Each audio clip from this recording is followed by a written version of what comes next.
पहलवान का भोग भाग 3। एक महीने बाद लाल जी के ही गांव में शोर हुआ कि पहलवान ने किसी को पकड़ लिया है। बेचारा जिंदगी से बहुत परेशान था और अब मरने के बाद लोगों को परेशान कर रहा है।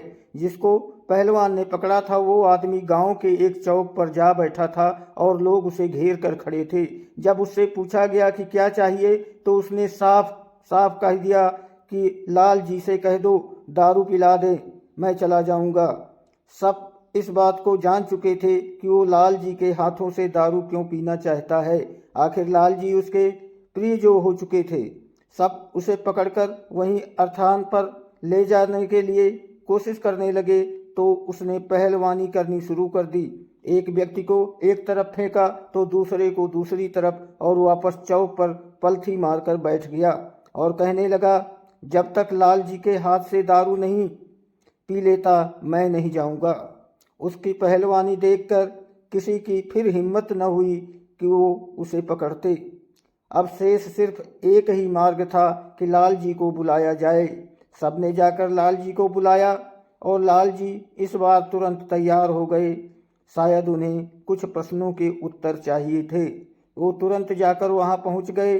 वो पहलवान उन्हें देखकर इसे खुश हुआ जैसे किसी अपनों से वर्षों बाद मिल रहा हो।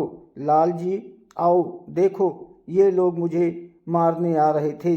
उसने अपना झूठा सा दर्द बयां कर लाल जी की सांत्वना पानी चाहिए। क्यों परेशान कर रहे हो? दारू लेनी है तो और किसी से भी ले लो, मुझे क्यों पीड़ित कर रखा है? लाल जी ने अपने दर्द की वजह उसी को बताते हुए अपना दर्द बयां कर दिया। नहीं, तुम्हारे हाथों से मुझे तृप्ति मिलती है, उसने कहा। तब तक लाल जी ने चोटिल उन दोनों व्यक्तियों को देखा। क्यों मारा इन लोगों को? पहलवानी करनी है तो जाकर अखाड़े में करो। लाल जी ने चोटिल उन लोगों की तरफ से कहा, इन लोगों ने मुझे मारा और लाल जी अखाड़े में जिंदा लोग जाते हैं, मैं वहां नहीं जा सकता, उसने समझाने की तर्ज में लाल जी से कहा। और लाल जी भी वजह समझ गए थे। वो वजह मैं यहाँ आप लोगों को नहीं बता सकता। आसपास वाले कहने लगे कि दारू देकर इसको हटाओ लाल जी, आसपास को कोई ओझा तांत्रिक भी नहीं है, तुम ही इसे हटाओ। लोगों के कहने पर लाल जी ने उसे थोड़ी सी दारू पिलाई और वो शुक्रिया अदा करके चलता बना। लाल जी अब और परेशान हो गए। मतलब साफ था, जब भी इसे प्यास लगेगी ये किसी को भी पकड़ लेगा और मुंह खोलकर मेरा नाम लेकर दारू मांगेगा, न जाने कहाँ कहाँ बदनाम करेगा। इन्हीं ख्यालों में उलझे रहे और समाधान ढूंढने लगे। फिर दूसरे गांव में किसी शहर से आने वाले किसी आदमी को उसने पकड़ा और लाल जी का नाम और पता लगा बताकर उनके हाथ से दारू पीने की इच्छा जताई। रात के करीब 11 बजे थे। गांव में 11 बजे का वक्त अधिक आधी रात का वक्त हो जाता है। उस वक्त पर भी कुछ व्यक्ति लाल जी के घर आए, साथ चलने की प्रार्थना करने लगे, यहाँ तक कि पैसों की पेशकश कर दी। एक तो लाल जी का आलस्य, ऊपर से रात का वक्त, दोनों ने पहरे लगा रखे थे। मगर इतना परेशान उन लोगों को देखकर वो जाने के लिए राजी हो गए। वहां पहुंचते ही लाल जी को वो देखकर खुशी से बोला, आओ लाल जी। लाल जी झल्ला गए और गुस्से में उसकी सेंकने लगे। क्या है बे साले, क्यों दुखी कर रखा है? ना रात देखे ना दिन। मगर वो फिर भी विनम्रता से बोला, बस तुम्हारे हाथों से दारू चाहिए थी। इतने दिनों से तुम उस तरफ भी नहीं आए तो देखा भी नहीं था। जाने लेगा क्या? मेरी जान ले लेगा। नाम बदनाम कर दिया है मेरा और ऊपर से मेरी खुशी में मुझे तकलीफ करता रहता है। अगर जिंदा होता तो मैं तुझे मार देता। लाल जी गुस्से में बद्दुआएं दिए जा रहे थे।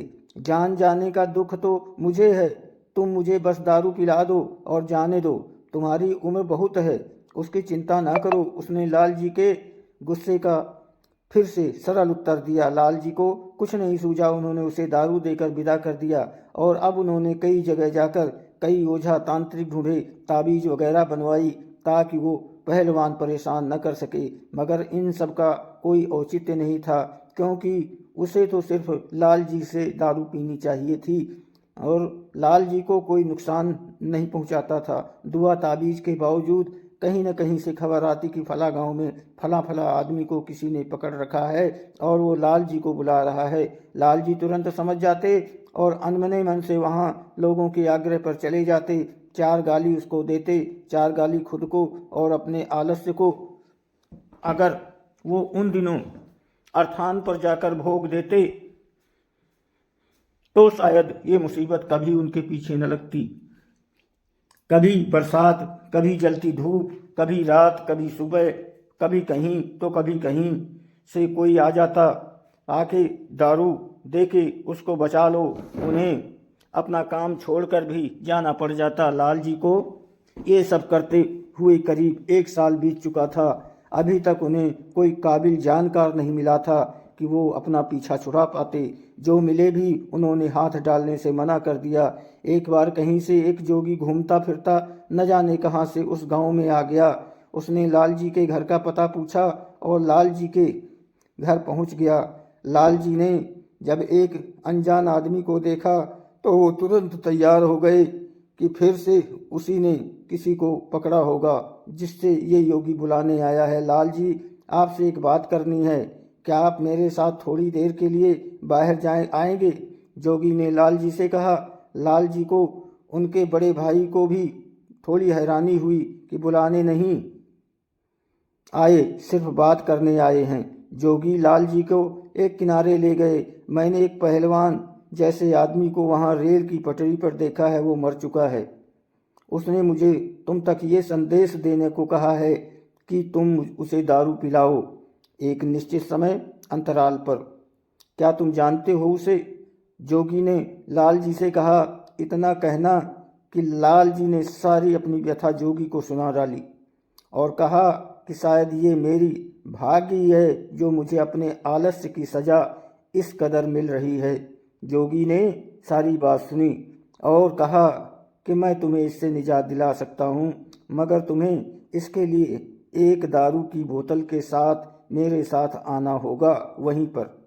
लाल जी को तो जैसे भगवान मिल गए। आखिर किसी ने तो कहा कि वो उन्हें निजात दिला सकता है। लाल जी फिर उस योगी के कहने पर छत से भी कूद जाते। वो इस बात के लिए राजी हो गए। लाल जी ने उन्हें अपने घर में ही ठहराया। वो एक विचरण करते योगी थे। उस वक्त में इस तरह के साधु अक्सर हुआ करते थे जो अपना ठिकाना एक जगह नहीं बनाते थे और जन कल्याण में जीवन समर्पित कर देते थे। वो लाल जी के घर एक दिन रुके और सिर्फ फलाहार किया। रात में उन्होंने लाल जी उस पहलवान के स्थान पर जाकर एक बोतल शराब रखा आने को कहा और फिर लाल जी सो जाने के लिए कहकर खुद रात भर जागते रहे और न जाने बिना किसी सामग्री के कौन सी क्रिया करी।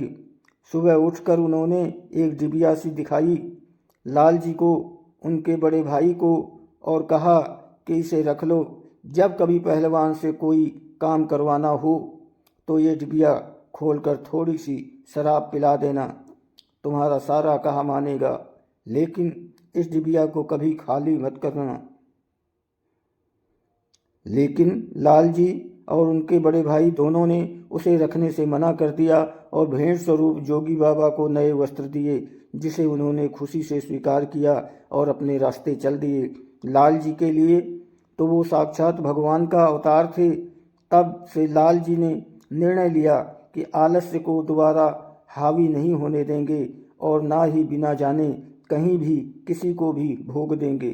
दोस्तों, इस घटना को जानने के बाद ये सीख मिली कि कई लोगों को कि कहीं भी किसी के भी नाम से भोग नहीं देना चाहिए, क्योंकि हम नहीं जानते कि उसे कौन ले रहा है।